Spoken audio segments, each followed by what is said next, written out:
I first started reading Arendt when I was in college. The first text I had was The Origins of Totalitarianism, and I had been brought up in a right-wing Republican Catholic family, and it sat right next to Solzhenitsyn on my desk, on my bookcase. And a friend of mine who's a progressive lefty said to me, how can you read Hannah Arendt and also Solzhenitsyn, and don't you understand they come from very different traditions and agendas? And I said, do they really? And that was the beginning of my education, reading Arendt. I started reading her more seriously when I had grown up a lot in all kinds of ways, in graduate school and on revolution, and her work on Virgil was the first really eye-opening essays of hers that I read. Great, and that kind of leads into the next question. What's your favorite book?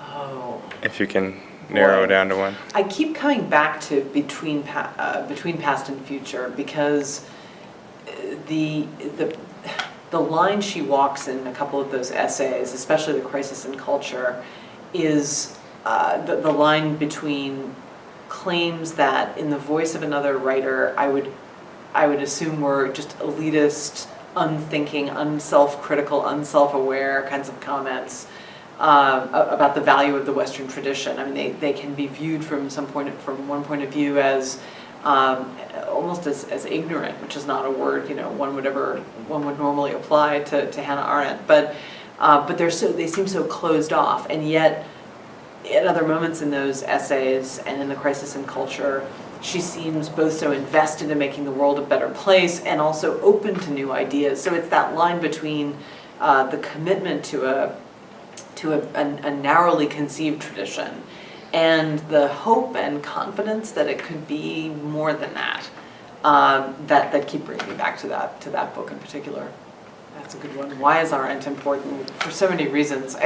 Some of the reasons are very local and personal to me, and maybe to female academics in general, that she's the model of a woman who thinks, who takes ideas seriously, who's passionate about ideas, who thinks innovatively, who's a beautiful writer, and I think as a woman, as a model, she's enormously important. I thought the film that was made about her a few years ago was important just for that reason, regardless of what one felt about the film, that to have that exemplum, that example out there is crucially important.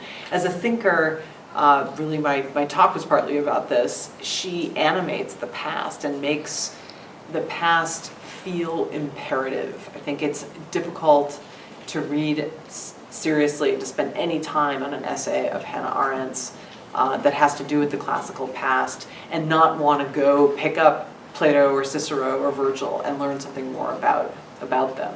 So her capacity to animate the past is invaluable and makes her crucially important to all of us, especially classicists. All right, that's it.